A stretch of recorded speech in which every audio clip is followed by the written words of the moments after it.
Good morning, everybody, and welcome to the ISS Futures event, where our task is, and the task of our speakers, is to look at how do we extract ourselves from this very low growth developmental path we're on, where we've got high structural employment, 60% of the population living in poverty, and a falling GDP per capita. Now, as a country, according to the ISS scenarios, we are poorer now than we were in 2013. And if we continue at the same rate, or even slightly stronger growth in the next decade or so, we will get back to 2013 per capita peak by 2039. So 26 lost years. The purpose of the scenarios that Jackie's going to take us through is to discuss how to avoid that fate and speed up progress. And we've got several speakers to comment on that. But before we do that, before we start, we're lucky to have the keynote speaker. That's Ashor Sarupen, the Deputy Minister of Finance, and who's one of 6 deputy ministers belonging to the DA. Well, yes, there are 6, although the one post is empty right now. And who is in the engine room of running the economy and the Treasury. It's been rough, it's been rocky, but he's still there. And the tenuous GNU is holding somehow. And we are grateful for your presence here today, Ashor. So take it away. You have 10 minutes. Thank you very much, Carol. And let me start by thanking the Institute for Security Studies, the Seidel Foundation, and News 24 for hosting us this morning on this timely discussion. And it's an honor for me to share this platform at a time when the country needs clarity, honesty, and determination from all of us to deal with the low growth trap that you've described. I want to take a moment to thank the ISS for their Africa Futures report and the South Africa Futures report that they do. It always provides a good, independent, and unbiased assessment of the current conditions in our country and gives us tools as policymakers to both sharpen our analysis and assess the synergies between what we're doing and what the information market says we should be doing to stimulate stronger growth and get people out of poverty and into meaningful, decent opportunities. So I speak to you this morning not only as the Deputy Minister of Finance, but also as someone who refuses to accept that decline is inevitable. And I think we need to accept that there's a sober truth in the data that Jackie has put together at the ISS. The analysis in this report is compelling, and the future we choose is still within our grasp. We cannot continue with the status quo. Carol, as you said, if we continue as we are without decisive changes, our economy will continue to grow at a very low pace. Inequality will deepen, unemployment will become entrenched, poverty will persist, and future South Africans will inherit a state too constrained to serve them and too fragmented to change. And so the slow grinding stagnation that you've described does have a name in economics. It's called the low growth trap. It's a condition that occurs when countries become stuck in a cycle of poor productivity, low investment, weak competitiveness, and rising debt. And each of these things reinforce the other. The World Bank has warned that middle-income countries like ours risks drifting permanently into this trap without bold reforms. And as this report shows, we need to start making those reforms a reality to get onto a different path, a future where reform is executed deliberately, urgently, and strategically, where we invest in infrastructure and improve education, where we modernize our energy system, we open ourselves to trade and competition, even in light of a difficult global political environment. And above all of this can only happen if we have a capable, ethical, and responsive state. Now, this future is not automatic, and it won't arrive through speeches. It'll be earned through hard decisions, thoughtful policy and critique from external institutions like the ISS, and consistent monitoring and evaluation. And I think that starts with honesty about what has held us back. And there are many, many things. We have hollowed out institutions, corroded trust, and billions have been diverted away from investment in public services over the last 15 years. And even after commissions and court findings, we're still living with a long tail of state capture, slow procurement, acting appointments, broken infrastructure, disjointed policy in many places, and a public service often paralyzed by fear or indecision. That damage was not just financial. It was institutional. It will take many, many years to fully reverse, but we must begin and we must be relentless. So as you pointed out, Carol, correctly, the GNU is a tenuous place, but even in spite of all of the difficulties, it still has the potential to lay a foundation to bring together the various different political traditions, opposing ideological views, and try to build a center around a common agenda. And that common agenda has to be, as we read this report in detail, around getting growth moving, around delivering better to the public, and a more capable state. But we're doing so in a world that is not standing still. Geopolitical tensions, as we were reminded yesterday, are reshaping global trade and investment flows. Global economic fragmentation is increasing, economic nationalism is rising. Major economies are reassessing their supply chains, and the multilateral system is under pressure. For a middle-income, open, export-orientated economy like ours, we must be agile, competitive, and credible. We cannot assume that global capital will simply find its way here.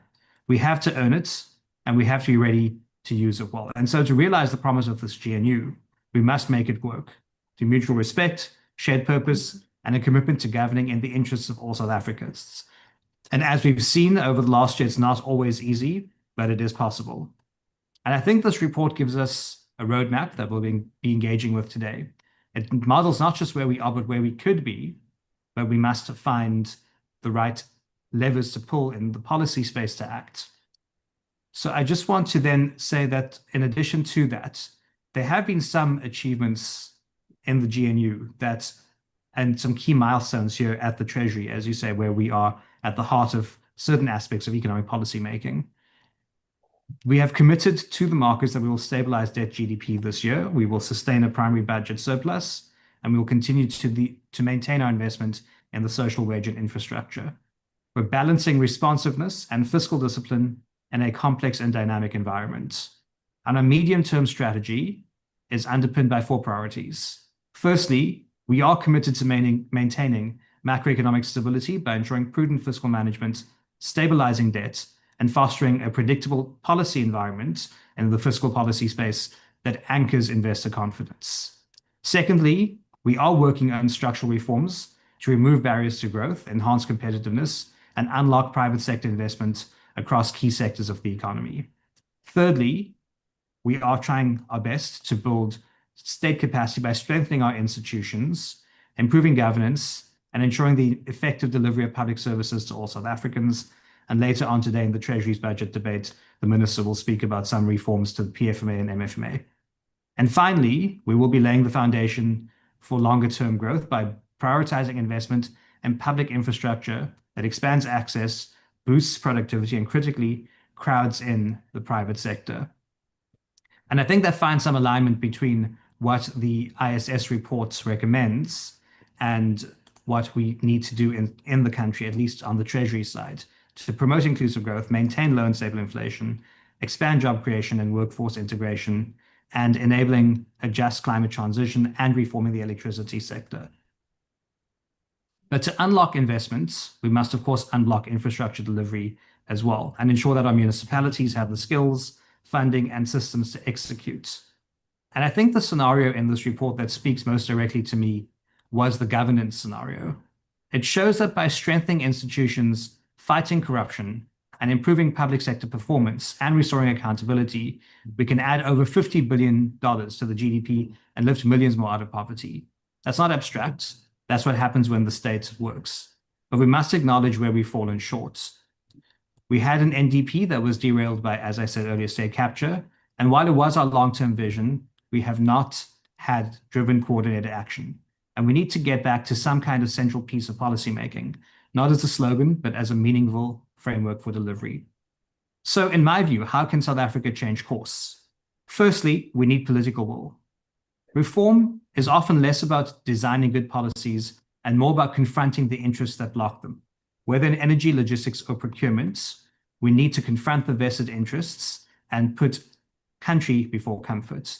Secondly, we do need the ethical state. No policy framework will succeed if public institutions are hollowed out, if leadership positions are vacant or politicized, or if the public administration is viewed as a tool for favor instead of service. And so At a political level, we must ensure that we drive professionalism, meritocracy, and public accountability in the state. Thirdly, as I said, with what we are doing in the Treasury, we must pursue fiscal discipline with purpose. I cannot overstate this challenge. Our fiscal space is limited, but our options are not. We can reform our way into growth by investing where it counts, by improving efficiency, and by restoring trust in public finances. Fourthly, we do need the private sector. We need business to invest because as we make them more profitable, we get national renewal. And in return, government must provide policy certainty, regulatory clarity, efficient infrastructure, and a labor market that works for both firms and the workers. And finally, we do need public trust. Citizens are tired of government plans. They want results. People want working clinics, functioning trains that run on time, a school where the teachers are on time in teaching, a job that lasts, and all of those things will give people a reason to believe again.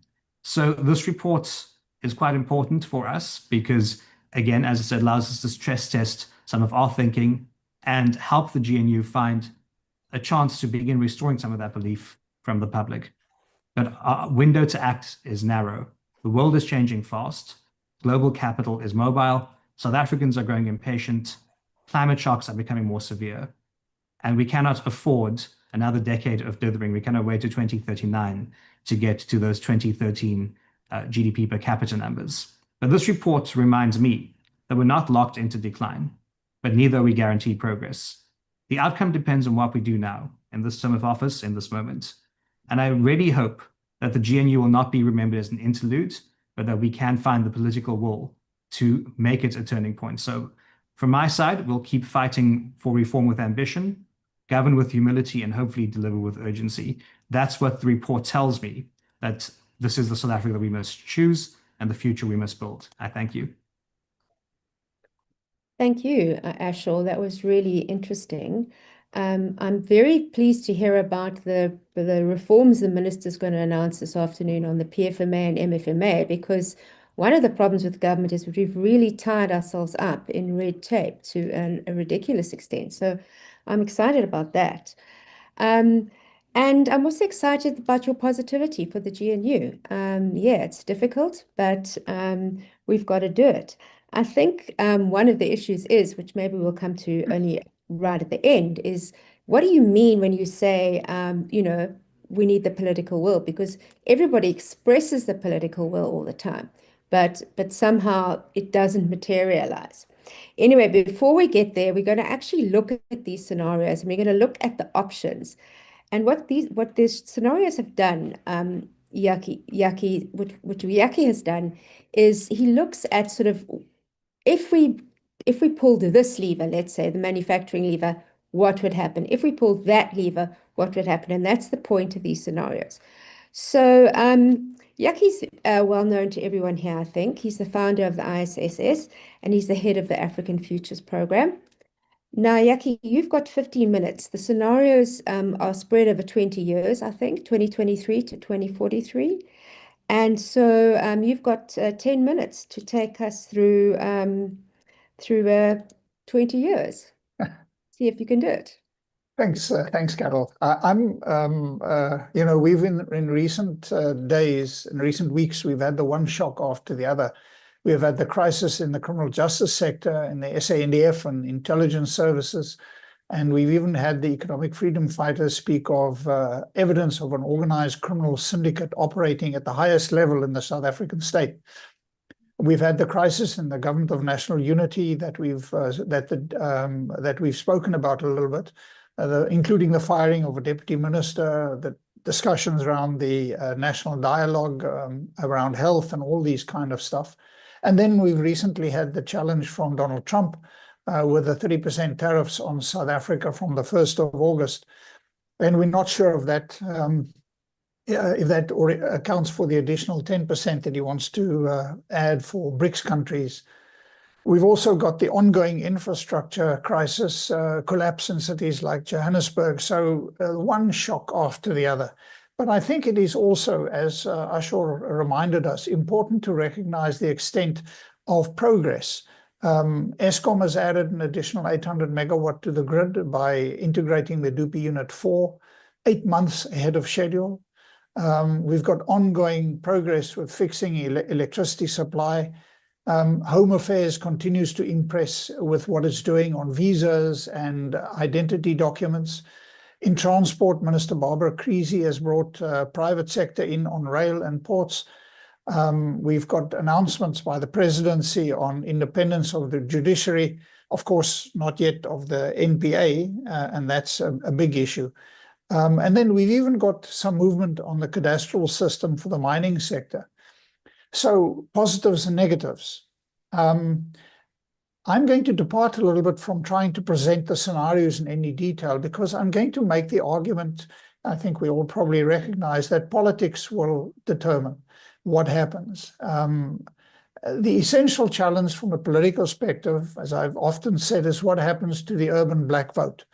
And there have been any number of startup parties who have tried to mobilize the urban black vote, but without any great success, which means that if we politically look at the future, we probably look at the current parties, the ANC, the Democratic Alliance, MK, EFF, and so on. Although, in my view, MK is largely a temporary aberration, and I'm unsure what would happen with it given the internal turmoil in it. And we all know that the ANC is still the dominant party. It had 14.2% at the last election. The DA got 21.8%, MK about just below 15%. So when looking to the future, if we say that politics will determine, we probably have to accept that the ANC is likely to remain the largest party and remain probably at the core of government. So if we look long term, having said politics will determine and the ANC is going to remain important, let's just look at what the time schedule tells us. We've got local government elections at the end of 2026 or early 2027. Then we've got the election of the new ANC leadership in December of 2027, and that will be critical. At the moment, and from that, I think it will determine whether a center-left or a center-right coalition emerges, because we are in coalition territory. At the moment, any number of front-runners, well, the front-runner probably is the Deputy President, Paul Mashatile, but there's talk of any variety of others, such as Ronald Lamola, Senzo Mchunu, although maybe after the weekend, a little bit more problematic, the Minister of Electricity, Fikile, and of course, Patrice Motsepe. So who knows where this is going to end up. But that new ANC president will then probably take over as president of the country in February 2028. And then we have new national elections around May 2029. So I'm saying politics will determine, and what happens with the ANC is hugely important for the country. In the meanwhile, developments elsewhere will also change things. For example, in my view, if Helen Zille takes over Johannesburg, it probably will take Gauteng into the DA. And that would mean that the ANC has lost power and influence in all three provinces. So in the minute or few minutes that are remaining, I'm just going to refer to what I think is the potential of a center-right government. Center-right is basically code for the ANC, DA, maybe Freedom Front and IFP, versus a center-left alliance. And this would emerge from what happens with the ANC presidential elections in December 2027. And that would basically be an ANC, EFF, MK kind of alliance. So South Africa, as we've all said, needs to grow much more rapidly than it has been able to grow recently. So let me show you, and I'm going to just share and go to our website and just show you what the differences are in the growth implications of a center-right or a growth alliance versus our current trajectory of a potential of a center-left alliance. So this would be South Africa's GDP, the size of the South African economy in 2017 constant dollars. This is from 1990. And then from about 2027, we have a scenario. This would be our current path or our forecast of what, in practical terms, we can term a center-left coalition, ANC, EFF, MK. And this is what is possible with a high-growth alliance, which in practical terms is a center-right alliance. Still depends where the ANC goes on this. So instead of an economy that is about $628 billion by 2043, it could get to about 628, it could get to almost $1 trillion US dollars. Huge difference in the size of the South African economy.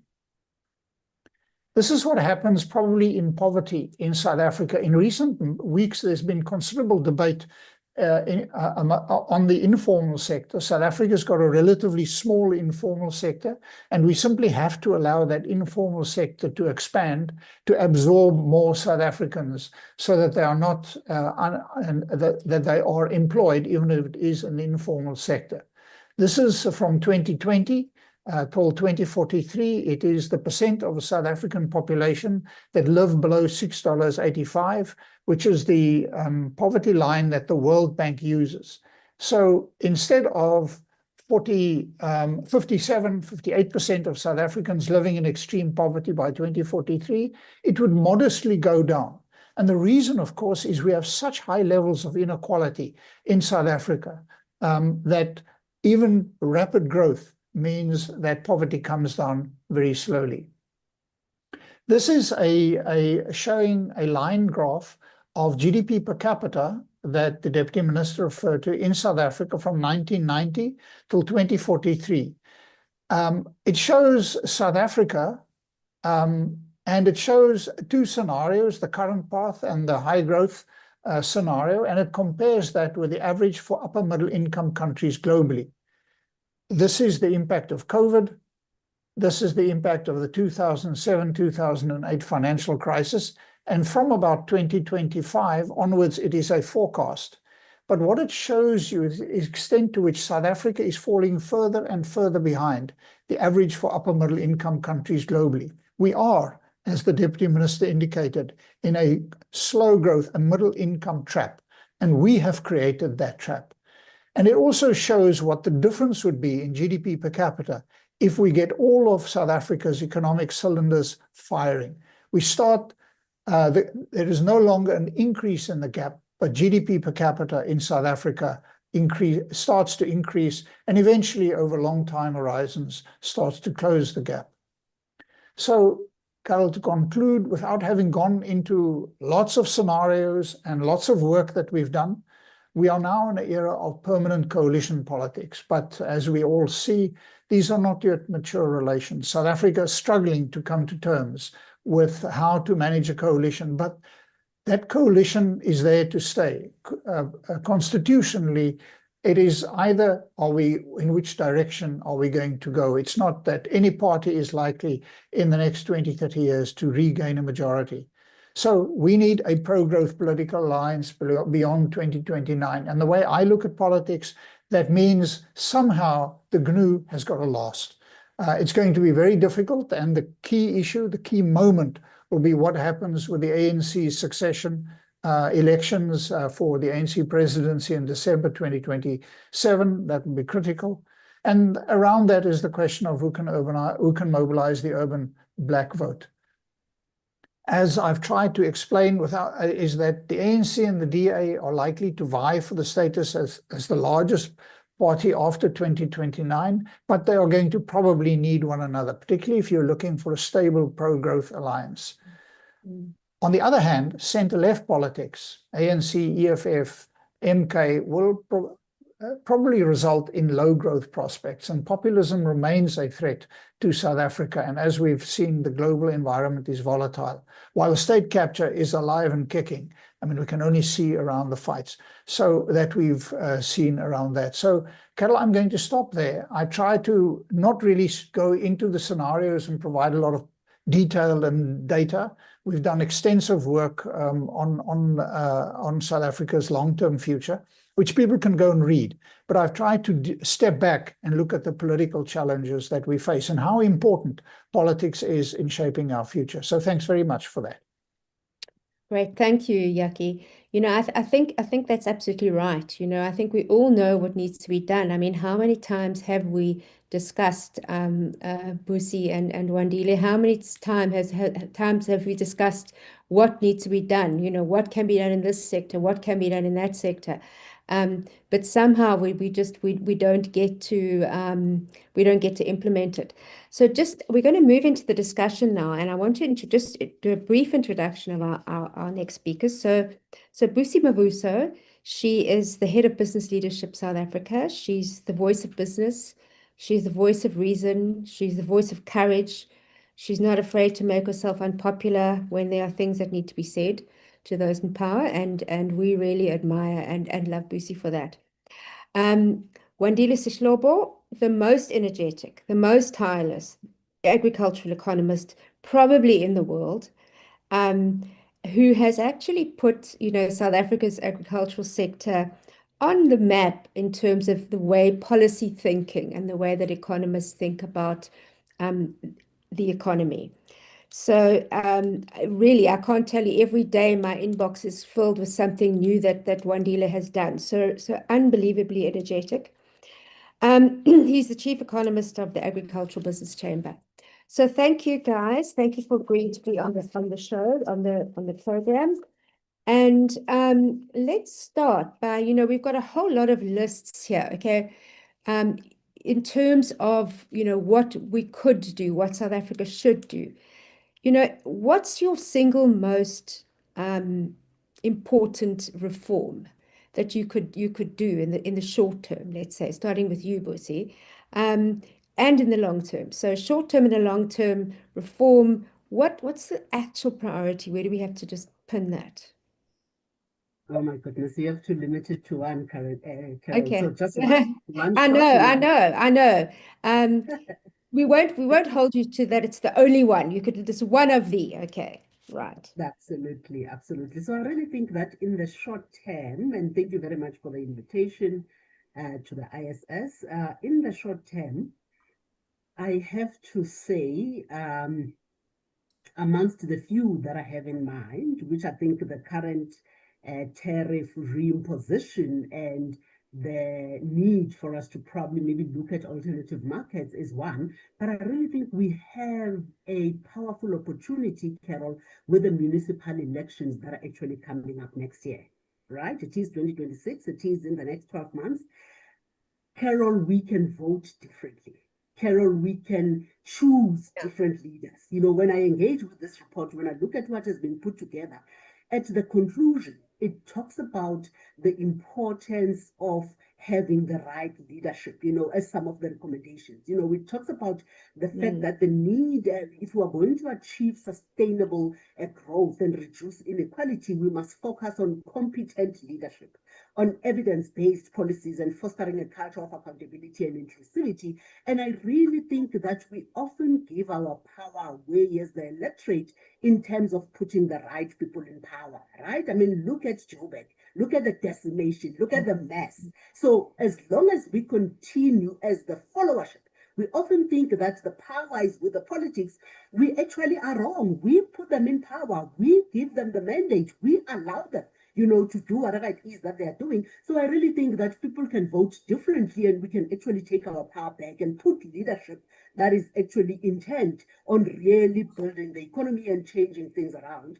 From a long-term perspective, I have to say that I think what the report suggests in terms of the infrastructure investment that is actually happening at the moment, that is absolutely powerful. It is powerful, Carol, because when you do the level of infrastructure investment that we're seeing at the moment, when you are ushering the reforms at the rate that we're actually seeing at the moment, you are actually then improving the trading environment within which business operates. And if the trading environment is improved, business confidence goes up. If business confidence goes up, investment comes in. If investment comes in, the economy grows at the right level. And if the economy grows at the right level, then, you deal with the stubbornly high levels of unemployment. Even the informal economy that we're actually talking about, that is probably going to grow at a marginal rate. In the next 10 years, does have an opportunity to be boosted if the overall economy is actually performing. But while we continue at this subpar 1% GDP economic growth, in real terms, we actually don't have a chance as a country. So if I were to choose one, let's vote differently, and definitely let's be intent on the infrastructure investment and the reform agenda that we're on as a country. Well, I mean, those are incredibly good choices. Thank you, Busi. I didn't expect you to come up with a political solution because people generally tend to look at the economic solutions. But I think you're absolutely right. I mean, I think that is the case. And if people who are living in Joburg, lucky for me, I'm not. But yeah, I don't think it's an easy place to live, a good place to live. And yeah, you need to do something about your leaders. Absolutely. Wandile, what are your thoughts? I mean, is there something that you could identify and say, let's do it, let's do this one thing? I think Carol, Busi built nicely on Yaki's point of saying the solution lies on a political, and I think they've covered that Yes. path onto what could happen there. But what I would remind us on, Carol, is that, I mean, if you think back in 2012, at the time the National Development Plan comes out, we were talking about what needed to be done in order to increase the level of investments in South Africa. And the figure that many people talked about when they're thinking about the gross fixed capital formation or investments, they were talking about 30% that was targeted at the time. Yeah. And if you look at where that figure is today and the trend that we have been in a recent past, we are sitting somewhere between 13 and 14%. Which then for me leads me to one thing to say, building up on Busi's point, and which I agree fully, as well as what the Deputy Minister and Yaki was saying, we do need to boost the sentiment, both business as well as consumer confidence, in order to draw in that investments, which I think is crucial for us to begin to see the growth that we talk about. Because the sectorial reforms and what needs to happen in the South African economy, I mean, a number of the documents have actually spoken about that. You can go back to just before COVID to the Tito paper of 2019, which took a sectorial basis of what needed to be done. We were clear as a country about those interventions. The Treasury, where the Deputy Minister is sitting, was clear on that. Even the OV now, I still think that it is fairly clear on that path about that. So the conditions then for me of what I would sum up on, I would say, the political stability is necessary. And this is where I think, Yaki, I agree with you folks there at ISS in this report. Either that is on GNU or whatever form, but I would think for me, the durability of the GNU is the most important thing that we have to achieve as a country. The second aspect, I would say, a build up on the success that we are already seeing. I mean, the Deputy Minister spoke about, if it was Yaki, the electricity reforms and the gains that we are making on that. And I would say continuing on that and getting on some of the interventions that are underway in the logistics and the Transnet is one part of that. And the key focus also would have to be on this issue of crime and corruption, because ultimately then we see it links to the point that you are saying about the local governance, because you see a lot of that problem arising in them. Either it's arising political or it's arising on how we need to iron up and improve that local governance structure. I would say that's something that also really weighs down on us. And I would lastly then close it again on the aspect of saying, ultimately, I mean, we are an export-oriented economy, a small open economy broadly. So how we deal diplomatically one way with the US right now is important, but also just generally on opening up as many trade agreements as possible as a country, because I do think from where I sit, we need to rethink the trade policy approach of South Africa in general. We have gone for a long period of time where many countries were more willing to accept our products. We were not really strong enough to getting on the bilateral agreements. And I think this time around, we need to know that there will be those trade-offs that needs to be made. And we need to relook our both economic diplomacy as well as a trade policy as to what we need to do to enhance on top of all of the domestic reforms that we have talked about. That for me, Carol, will be some of the high-level things that I would begin thinking about for the short and as well as the long-term view on this. Yeah, I definitely agree with you about the GNU. Let's try and keep it going. Ashor, we're leaving that to you. Hopefully you're going to deliver. Um, just on this question, Wandile, don't go yet because I want to ask you, this morning we woke up to the 30% tariff from the US. Is it a train smash for us? How bad is it? What's your feeling? And you've been beating this drum for years now to say, let's have bilaterals, let's diversify trade. And no one has really, really listened. So on that score, I mean, where are the opportunities? What should we be doing? Carol, I would want for me to first just remind the South Africans of the fact that, I mean, our engagement with the US had always been running on a couple of problems. Because we have been enjoying a unilateral arrangement with them. Right. You think back in 2014, when we were renewing AGOA, there was a lot of issues at the time. Either it was a pork issue, poultry matters, but friction was already building up. There was also the thinking at the time that we were an upper income middle country. Perhaps maybe we're supposed to have graduated out of AGOA. But of course, we can't just negotiate outside of the SACU region that we are in. So we have to have consideration of the bloc and where the economies of these countries that we are in. You fast forward from there were intellectual property bill issues. There were Lady R situation. Either you believe or you don't believe on what happened, but the perception is there. It matters not. There are Middle East politics, but the point is that there's a lot of friction that was already on the build up on the way.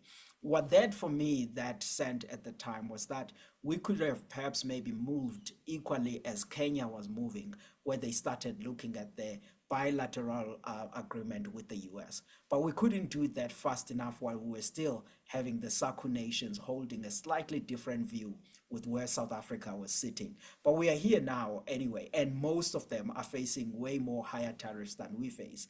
I think the long-term and medium-term approach for South Africa still has to go back to thinking about how do we find a bilateral trade agreement with the US, because then that shields us to a certain extent on a number of these problems that I was highlighting. But for the near term, though, the current moment is quite uncertain, and it will be costly as to how do we navigate then the access for the near term while knowing where we are going, which is the bilateral trade agreement at some point. The cost will differ depending on where you are sitting in a business. From where we sit in the agricultural sector, I mean, the US is important. It's, yes, 4% of our overall exports, but that's still $500 million US. And it's important for the Western Cape, for Mpumalanga and KZN. This is where a number of our exporting industries are sitting. And we hope then that there will be a much more improved offering that South Africa government working with business and Busi's colleagues that we can be able to put forward. But lastly, very quickly, Carol, on this, I'm not dragging this point, I do think that the bilateral trade agreement that we need to seek with the US needs not to be the end of it. We have to explore also other avenues, not as a replacement of the US, but as an addition. To say you are sitting in a BRICS, we just concluded now a 3-day summit, but the BRICS doesn't have any serious economic ambition that is behind that, of saying, have we come up with a form of a trade agreement, or what are we doing? What's the clear form of that? We need to think about those things. And of course, looking in the Middle East and the other areas for diversifying our exports. And that will serve each industry differently. But I do think that those are considerations we must have for the long term. Thanks. Yeah. Ashor, are you able to comment on that? I mean, what's your feeling about what is the sense in government around the impact of these tariffs and what the impact is going to be? Yeah, so I think generally the scale of fragmentation not just what we're seeing in the US, but more broadly, is beginning to bite. And I think we can see that there are challenges, and you've mentioned agriculture and so on, but beyond that, and with pending reforms to AGOA, potentially a completely new system and so on, it is going to bite. It's going to bite very, very hard. And I think for a very long time, because South Africa occupied a very special place in the world politically, there was a presumption that the world would continue to see us that way, and that world no longer exists. We are a small middle-income open economy. We are policy takers in the global economy, not policy makers, and we have got to work around that. And so some of the things we've got to do is look at, for example, I think it was the 2015 Protection of Investment Act that prioritized multilateral endeavors over bilateral endeavors. And now we're moving back into a world where bilateralism is everything. And so a lot of reform needs to happen there. Obviously, that is firmly in the space of the DTIC.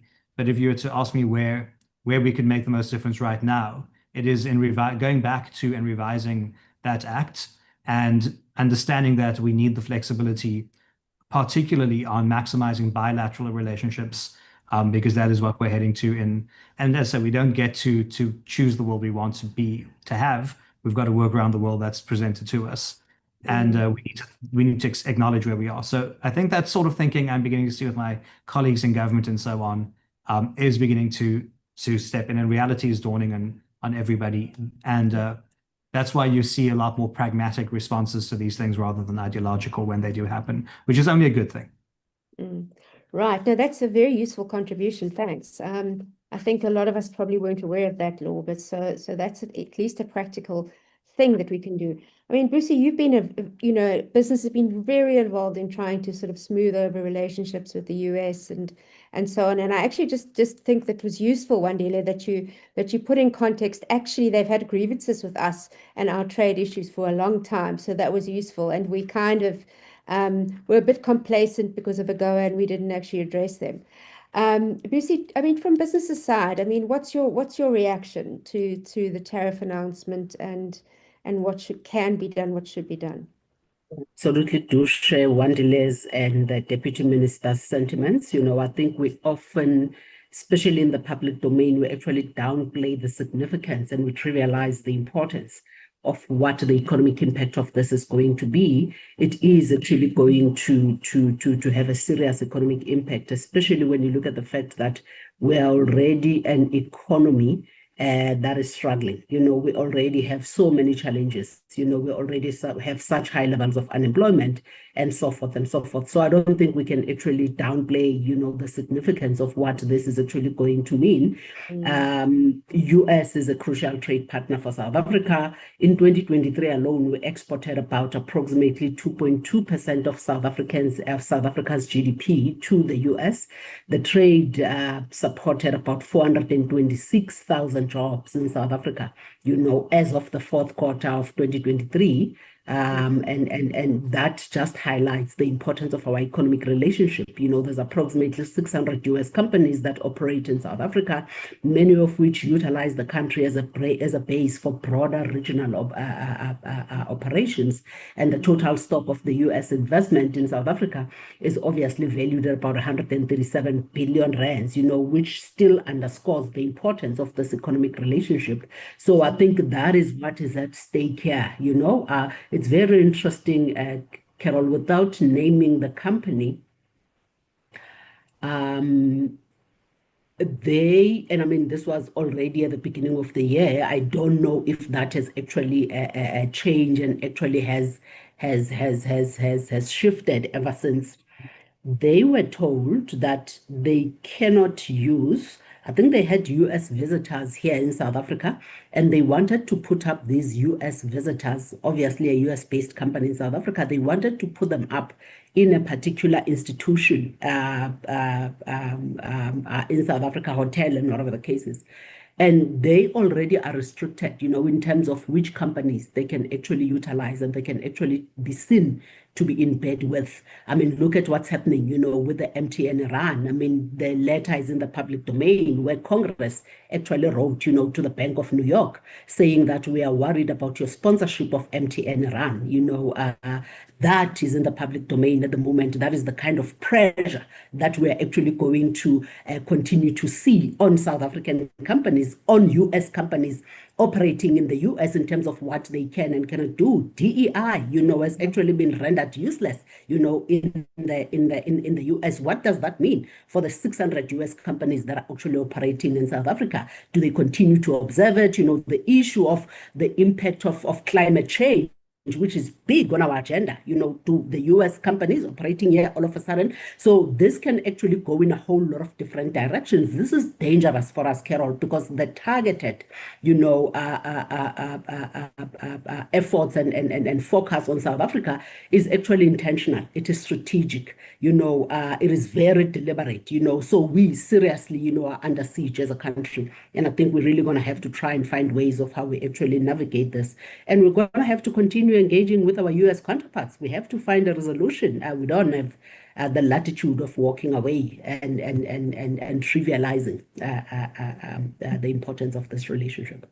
No, we don't. And we've been left, they've left us with very little information, saying that they're now changing their whole approach. They're going to have a new template, but not giving us a template so that we could put something on the table before the 9th of July, 8th of July. Anyway, as you say, we've got to move on and do what we can. I mean,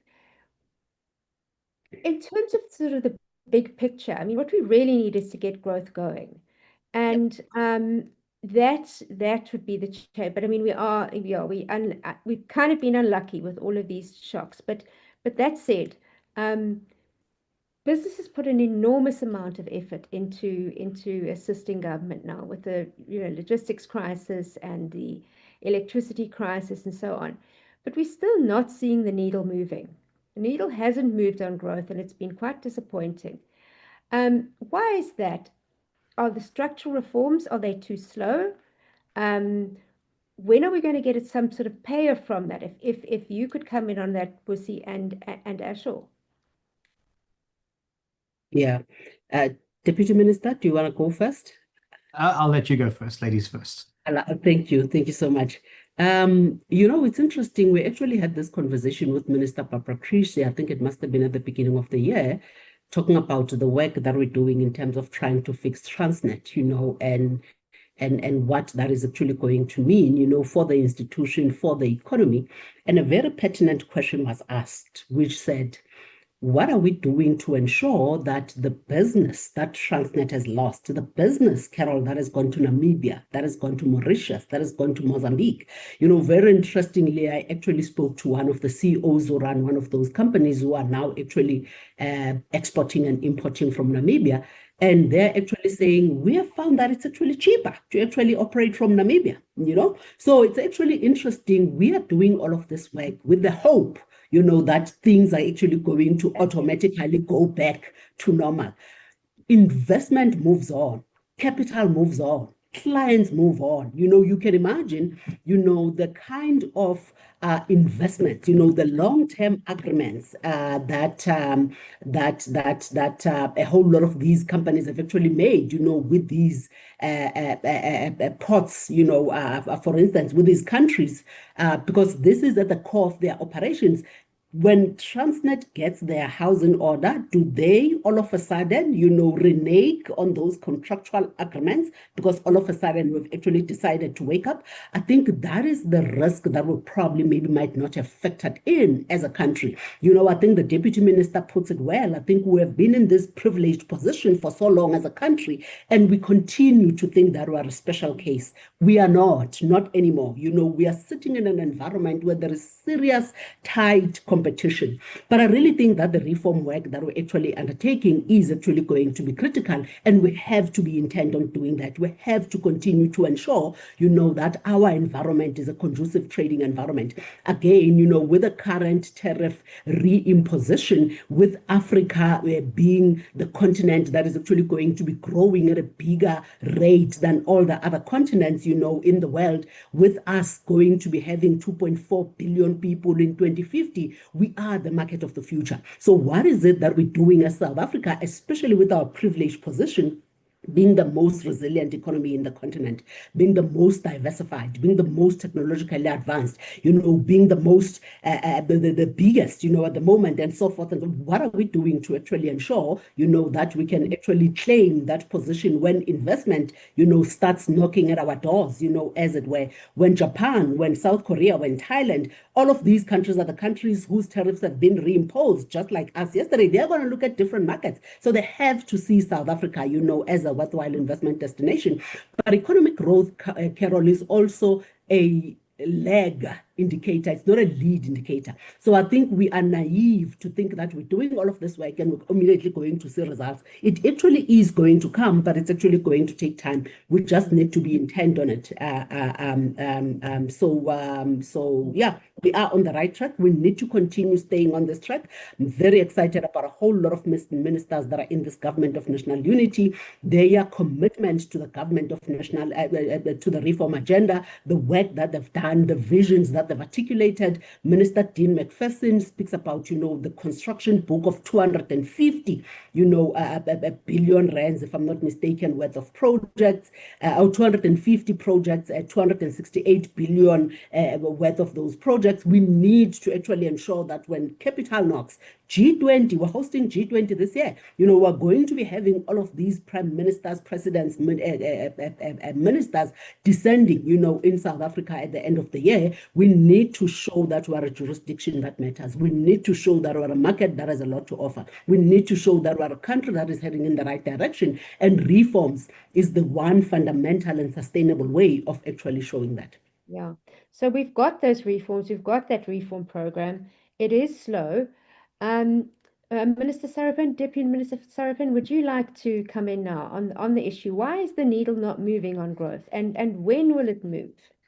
So I think that if we take a view of the last 20 years of government policymaking, take the long view, the South African state has put the cart before the horse, because we come up with complicated master plans and sectoral plans and so on, and you mentioned picking sectors and so on.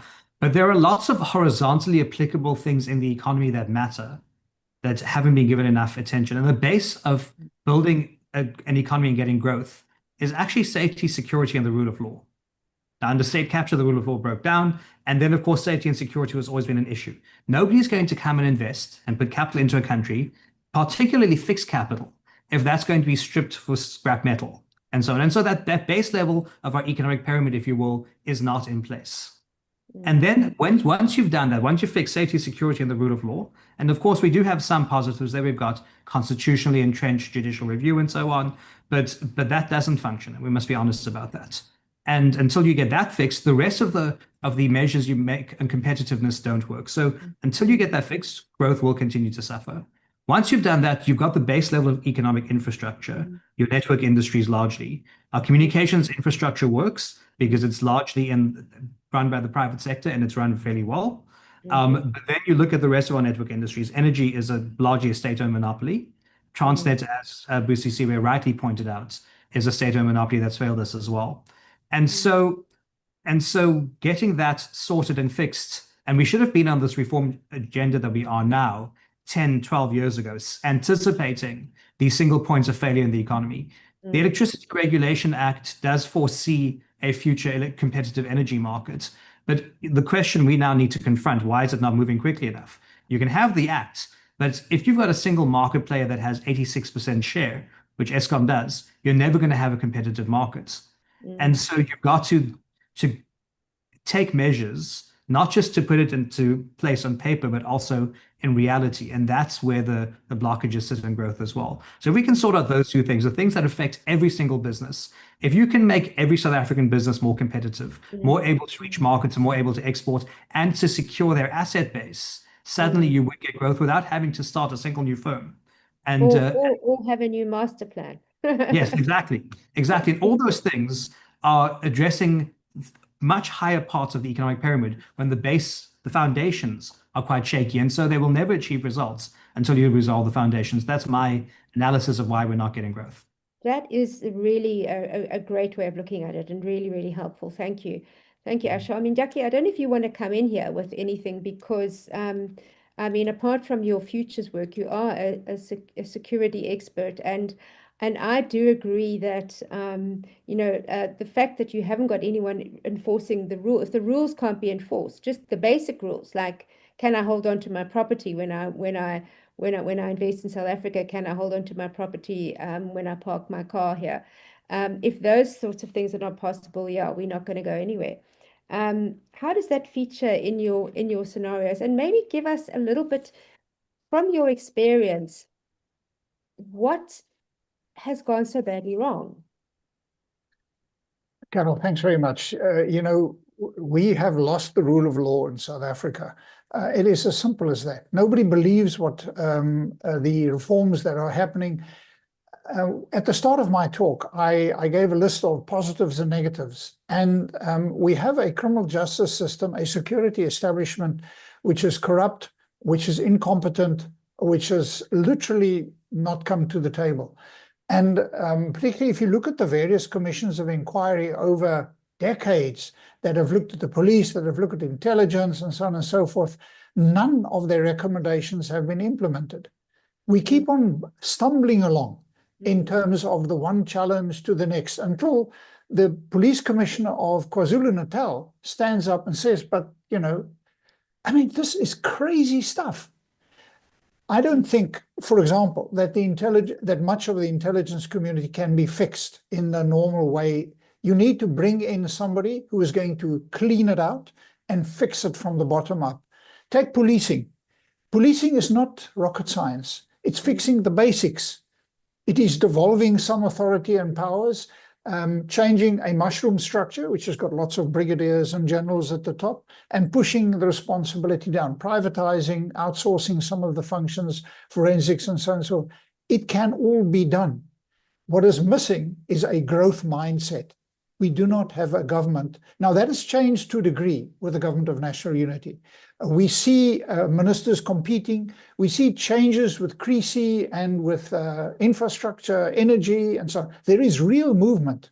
But what is lacking is a growth mindset, that what is more important than anything else in South Africa is growing the economy. But we keep talking, and unfortunately the ANC particularly keeps talking about redistribution. Yes, we need to take the proceedings of our growth and redistribute, but you need to grow before you do that. So then just one other remark. The points that have been made about South Africa unlocking trade into South Africa. Well, our biggest market is into Africa, and that's really where our future lies, both in infrastructure, in agriculture, and so on. It's also our most important, the only area where we can really compete with China. I think that there's a lot of attention that is being placed to that, but it all comes down to politics. It all comes down to leadership and a mindset that is focused laser-like on getting the economy to growth and taking all the opportunities or the inhibitors to their growth out of the way. I think that, I mean, a lot of people have pointed this out, but, we all do commit to growth. As we were saying, Ashor, we all have the political will, it seems. We all talk about it a lot. But it's the tendency of South African tendency is to say, yes, we'll have growth, but we must also have this, and we must also have this, and we must also have this, and the state should be able to get everything, should pay for 3 times the price just so that new people can come into business, and those sorts of additional requirements that we're always loading onto growth is often what is holding us back. And it's not helping. I think we all got a really big shock this week with Mkonazi's revelations. I think they were terrifying because I think for once we actually have a fairly good a fairly good police minister who actually had a bit of a strategic plan, unlike his predecessor. So that's a bit of a blow, but hopefully it will lead to some sort of real thoroughgoing investigation. I do agree with you, Yaki, that you can't reform the police intelligence or the national intelligence unless you shut them down. I actually do think they need to be closed down. They're rotten. Right, now we're just about to get onto our chat, and there are lots of questions, but maybe just one thing that we could sort of move on, because I'm sure it's going to come up in the questions, is that question of the political will.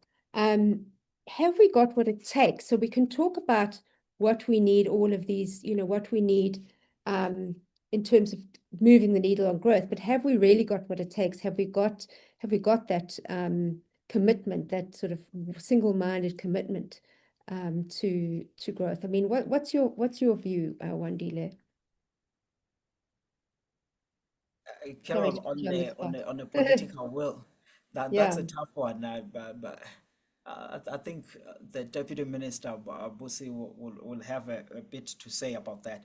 But the one thing I want to say is that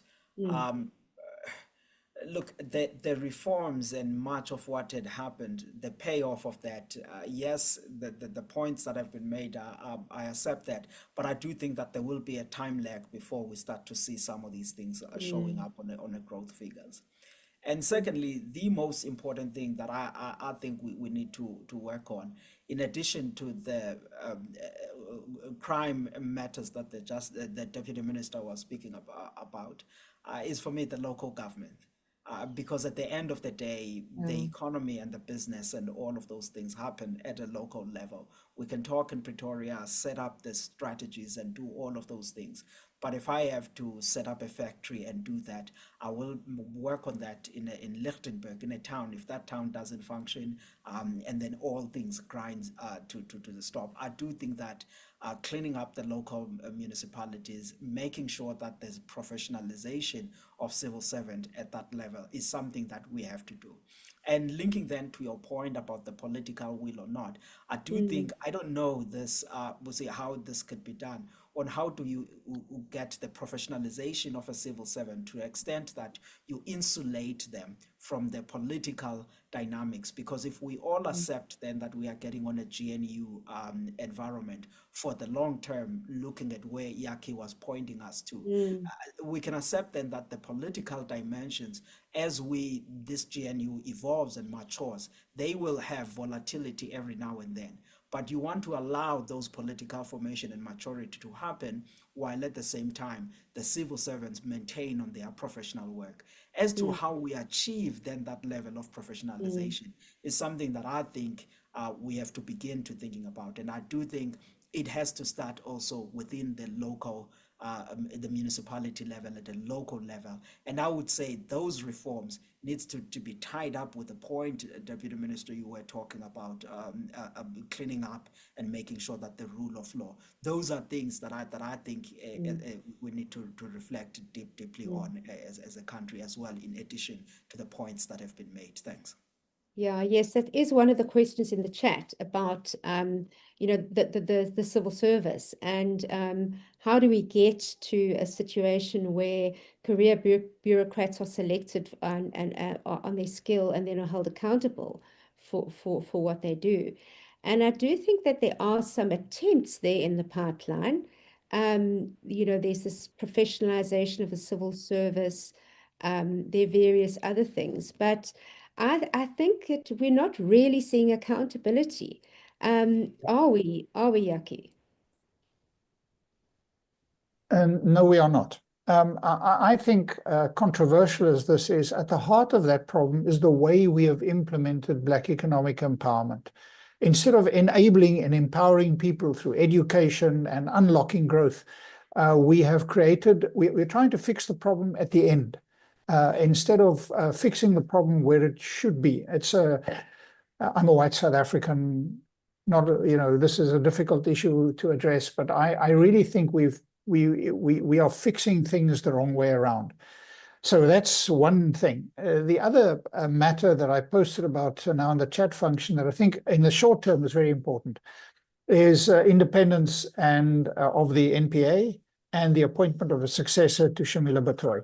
I think it's critical. The NPA is not independent. It is dependent on the Department of Justice for every appointment and decision. And it is literally one of the few, with all its mistakes and all the challenges, it's one of the bulwarks that stands against state capture. So many things that have to be done, police reform, but these things can be done. Look at how Revenue Services has turned around. With the right leadership, we can shift change. We can change our murder rate. We can make South Africa a much, much safer place. But it requires political will. And I must say that the current minister, who is now under threat, seems to be pointing in the right direction. Who knows what's going to happen after this weekend's pronouncements and revelations around KwaZulu-Natal and the murder squads. But these things can be fixed. But that's, in a sense, why I spoke about politics in my presentation. It's all firstly about politically what's going to happen. And the question really to Deputy Minister Sarupen is, how do we get the GNU to stick and to mobilize and to get a growth coalition going in South Africa? Because politically, I don't see any other option than working within the major parties that are within the Government of National Unity. And there doesn't seem to be any chemistry or anything like that. How do we maintain that GNU into and beyond 2029?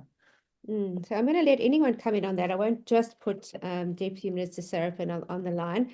But anyone who wants to, I mean, yeah, how do we hold the GNU together? Because we've seen, in fact, if you look at the relationships between the two main parties, the ANC and the DA, I'd say, well, publicly, certainly, those relationships have deteriorated. And rather than one would have thought, well, they've got used to each other working together for the last year, but that doesn't seem to have happened. How do we hold it together? Ashor? Yeah, I think that what's important is that, and I remember, I'm not a member of the ANC. Yes. So I will express my viewpoint from the fact that I'm not a member of the ANC and take it from whence it comes. But the GNU cannot be reduced to a holding pattern because the majority party believes that the electorate made a mistake in the last election, and if they knew that this was going to happen, they wouldn't have voted that way. And that mindset needs to change for the GNU to work. That there needs to be an acceptance that this government was elected by electing a president through parliament on the votes of multiple political parties, and that the confidence in the president and cabinet, and the executive, including myself, is as a consequence of that, which in turn is as a consequence of the will of the voters. And so it cannot be treated as a holding pattern until the next election. And if the GNU is to be stable, then there's got to be that. Now, relationships do get frayed. I mean, and of course things do happen, but with Minister Godongwana and myself, we regularly have breakfasts and so on, and have thrashed things out and agree to disagree. And there are certain things I don't agree with at all in government. There's certain things he doesn't agree with me. And so we sort of find each other halfway or say this is not something we can proceed on. That's important. And it is something that needs to be built up. But it starts with the leadership at the very top, quite importantly. And it starts with political parties understanding that governing is not about putting your party interests first, it's about putting your country interests first. And until that mindset shift changes, I think it is going to continue to be tumultuous. Yeah. Any other thoughts? Wandile, thoughts on the GNU?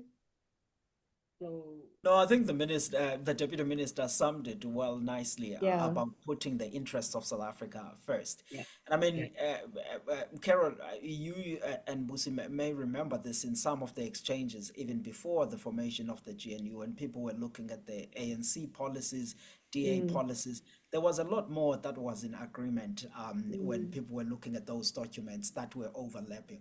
Which then, Deputy Minister, to your point, that if we put the interest of the country first and then we go back to what really matters for all of us, we realize that we all want one thing, and I think that coexistence is something that can happen. And I do think that also, I mean, we are still in a new journey here. This is an evolving system, and I would hope that it matures well, however way the politics lead going forward.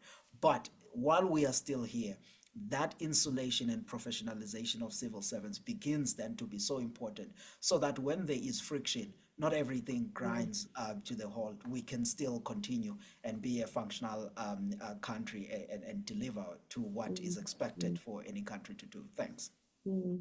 Yeah, and I think that that point that you made, Deputy Minister, around the GNU being a holding pattern, and you frequently get sentiments coming out of the ANC saying, well, you know, this is just a strategic setback, and people would, if we held an election tomorrow, people would vote differently.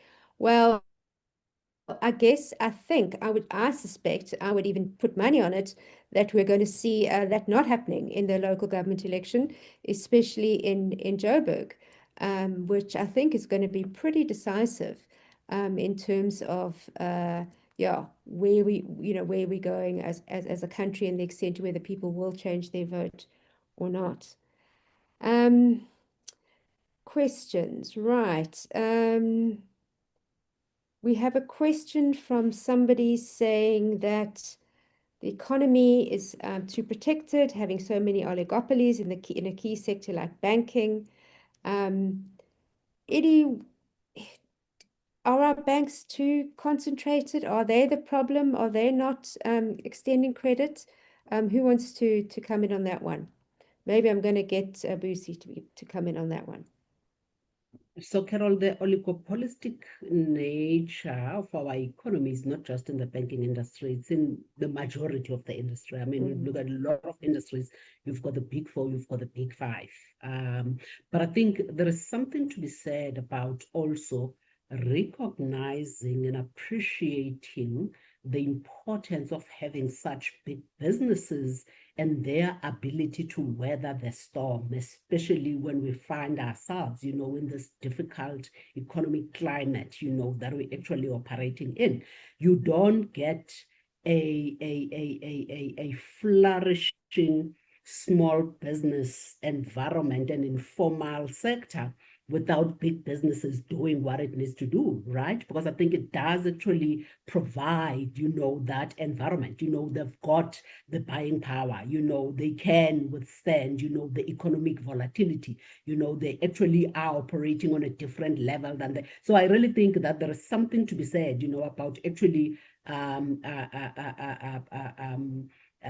recognizing the importance of big businesses. Yes, we do actually need to bring in more players into a whole lot of different sectors, and I think we have to find a way of actually how we usher that in. And I think that is actually ongoing work. We are already starting with the monopolies. You are seeing a lot of private sector participation that is actually going to be taking place, and as far as that is concerned, it does actually full future-proof, you know, our economy. Does mean that there are a whole lot more actors that can actually continue to deliver services if the one or two companies fail. So that is definitely, I think, the plan. You know, the work that we're doing as a country is definitely to ensure, you know, that we can actually usher that in. But I wouldn't really put the banking industry as a standout sector.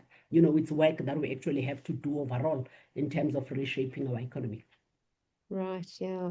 No, well, we are lucky that we have those big companies, but we are such a high, the barriers to entry are very, very high. And I mean, you know, a lot of us tend to speak quite negatively only, you know, about BE, but one of the I think the big advantages or big successes or big useful levers that we should maybe use more is the supplier development and the enterprise development part of BEE, which is bringing new firms in, and I think that is really part of the key to growth.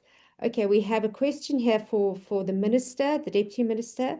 What is the chance of the government to reintroduce tax incentives for businesses to employ more people, and also including incentives for them to be able to take part in the economy? So the issue of employment incentives, we do have a small tax employment incentive. But if you'd like to comment on that, and where would that fit sort of in the sort of run of things where you started to speak right at the very beginning about the importance of of debt sustainability and us reducing our debt and actually not having an enormous amount of money new money to spend. Yeah. So I think the way to look at this is to think about the backdrop of the broad economy.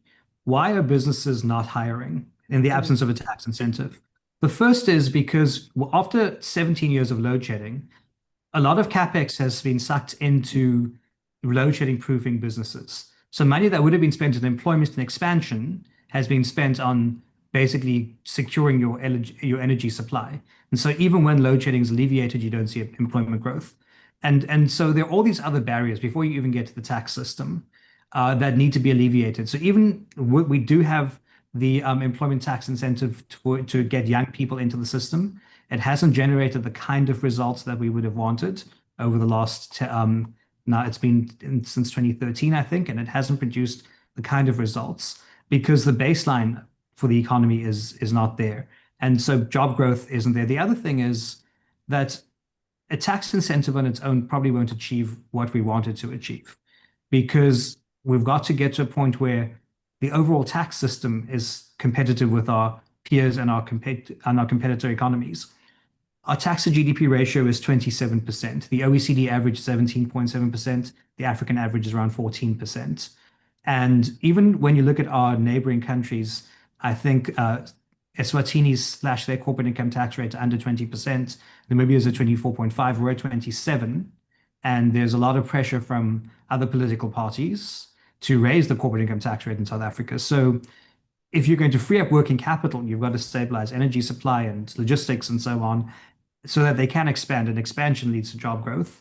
And so the tax system has got to actually just not be about hire someone and we'll give you money back, but we need to give you money back so that you can grow your business and then hire people. And again, I'm not a fan of putting the cart before the horse. Always understand how things work systemically. And so we've got to work on that tax to GDP ratio. Again, it's a consequence of 15 years of low growth. Wandile, what about agriculture? I mean, doesn't that provide us with some opportunities, some employment opportunities out of expansion? I mean, look, the sector has expanded over time, and I think the employment conditions in agriculture have also remained fairly stable. I mean, we more than twice from where we were in 1994, and I know that in these friction between the US and South Africa, some people tend to over-exaggerate the issues of farmers as if there are horrible things happening, but this is a sector that has actually done reasonably well.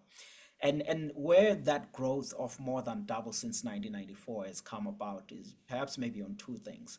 One, it's a level of investments that the private sector has made on technology, better genetics, high-yielding seed cultivars, irrigation infrastructure, pack houses, all of these which help on creating work and keeping the rural South Africa quite vibrant. And the second lever is the one that we started with, which is the exports. I mean, the sector export more than half of its produce in value terms. So that assists. But I think the more hopeful thing going forward is the fact that it's not at capacity. I've said on many occasions that today there's still about 2.5 million hectares of land that is sitting in the state hands. It was previously fully productive land bought from white farmers between 2006 and 2019. So that's the area that can still be expanded, which then will require extra capital to put it in. But the point is that it can deliver new jobs, it can deliver extra inch of growth in rural South Africa. So there's all of that potential and the capacity that is there. But again, then central to your point, which is similar to what you have posed to the Deputy Minister, any reforms that ease up capital on that would help in that path.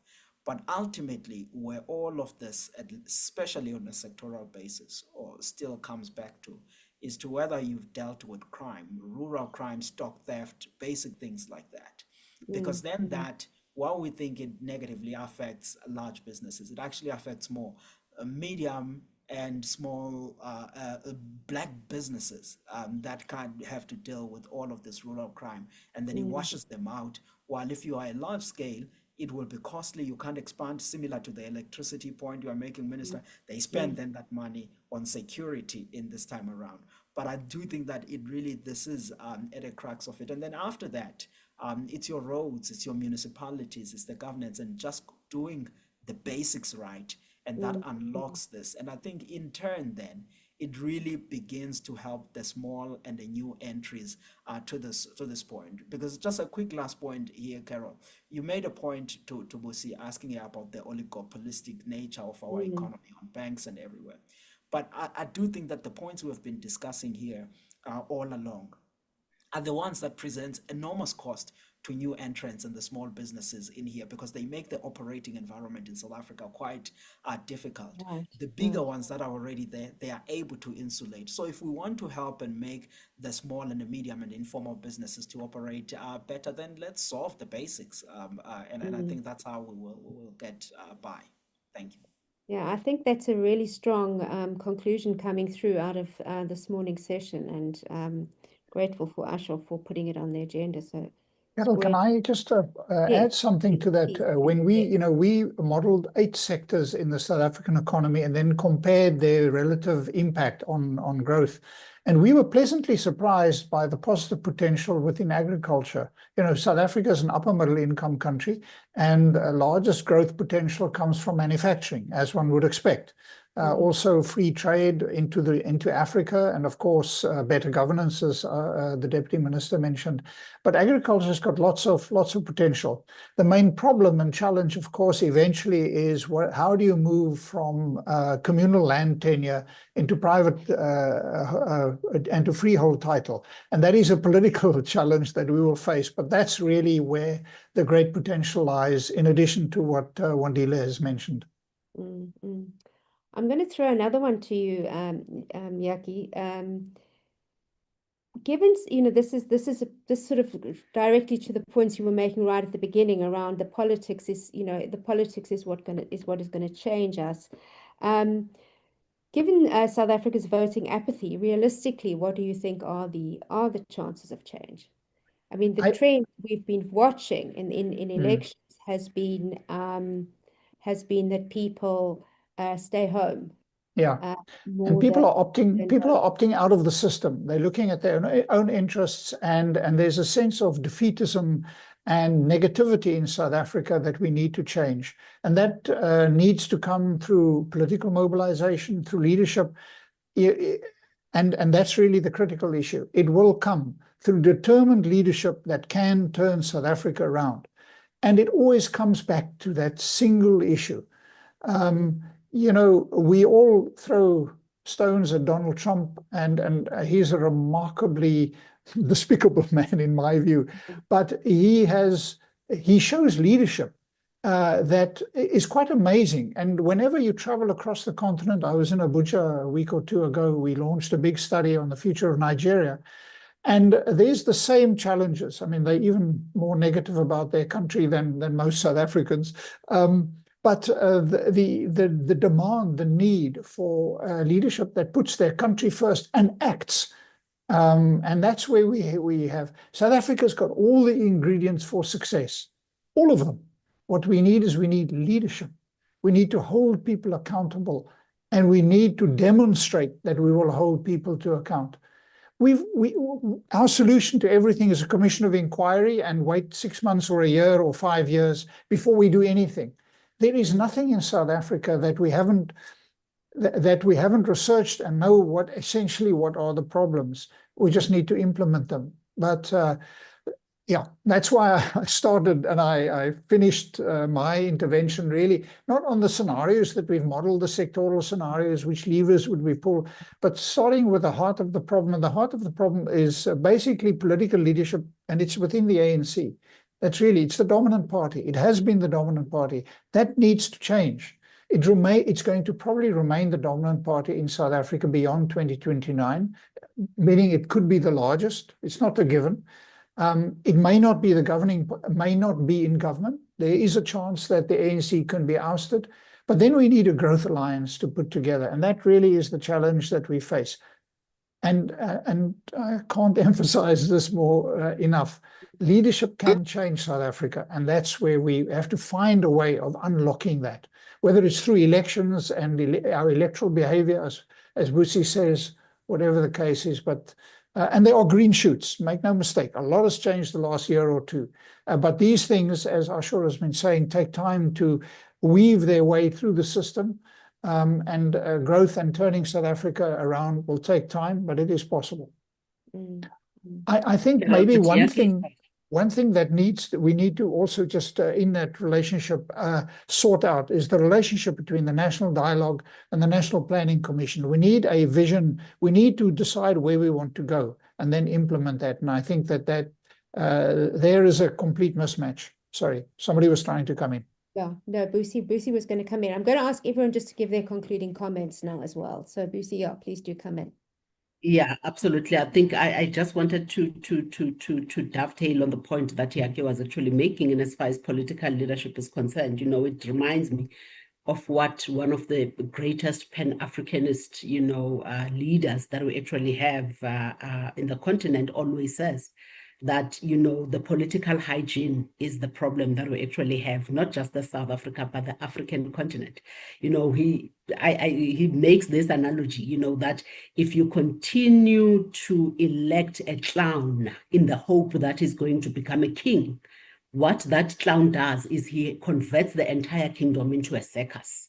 And he says that is part of the African problem. It all starts with political hygiene. He says Africa is suffering not because we don't have democracies. We've got gagistocracies. And a gagistocracy is a country or a state that is governed by the West, governed by its least suitable, governed by the least competent of its citizens. So unless and until we actually are very deliberate about who we put in power, we will continue having these conversations that actually take us nowhere. Yeah. Wandile, concluding comments, please. Yeah, Carol, and then again to Yaki and the colleagues that I thank you so very much for bringing us in here. I would conclude by saying, look, I agree. We have studied the South African economy for many years. We have an idea of what needs to be done. And I would think, for me, a number of plans will still not move fast enough if the sequencing of the intervention is not well thought out. And I would say on the sequencing of it, the security, corruption, crime aspect is very important. That gets to be on a leading path. And I would overlay that with the work that needs to be done at a much more practical level, the municipal part, because that is where people exist, that is where small businesses and everything else exist. And lastly, I would say we need to think thoroughly about the trade policy aspect. We have existed in a world that was sympathetic to South Africa and wanting to welcome us to the world. But this time around, we need a much more robust trade approach where we are going out to the world aware that there will be trade-offs that we make, but select which regions we go to and ensure that regional trade agreements and bilateral trade agreements become the theme of the day. That for me will be some of the things to really put on the table. Thank you. Deputy Minister, concluding comments? Yeah, I think there are lots of takeaways from this conversation, but the simple overarching takeaway is that we need to accept our place in the world and the economy we have, and then with singular focus, pursue and prioritize the goals that'll get us to the kind of country we want. And I think you made the point earlier, Carol, that I just want to reemphasize that when South Africa and South Africans want things, government must do this, government must do that, we never pick the priorities and say, if we hone in on these 5 or 6 things and pursue them with vigor, we will get results. And that's part of the challenge as to why we don't get the kind of results that we're looking for. And if we reduce our expectations and demands to the levers that'll get us growth, that'll get people into jobs and get us out of stagnation and the low growth trap, which is where I started, then I think we can go a long way and make a lot more progress than we have right now. Thanks. Good. Yaki, yes, you're the last man. Thanks, thanks, Carol. I think that Minister Sarupen put his finger on the key issue. What are our critical challenges that we should focus on? Not everything is a priority. We need to decide on those 3 or 4 things and pursue them, and leadership in that issue is critical. We've done a lot of work on looking at South Africa's long-term future and what we refer to as a current path, and a combined scenario where we model the impact of 8 sectors on South Africa's growth prospects. And at the end, we come with a laundry list of what needs to be done and what can give the most growth impact: manufacturing versus free trade versus investments in education and health. And there's a lot to read there, but it all comes down to the political will to make that happen.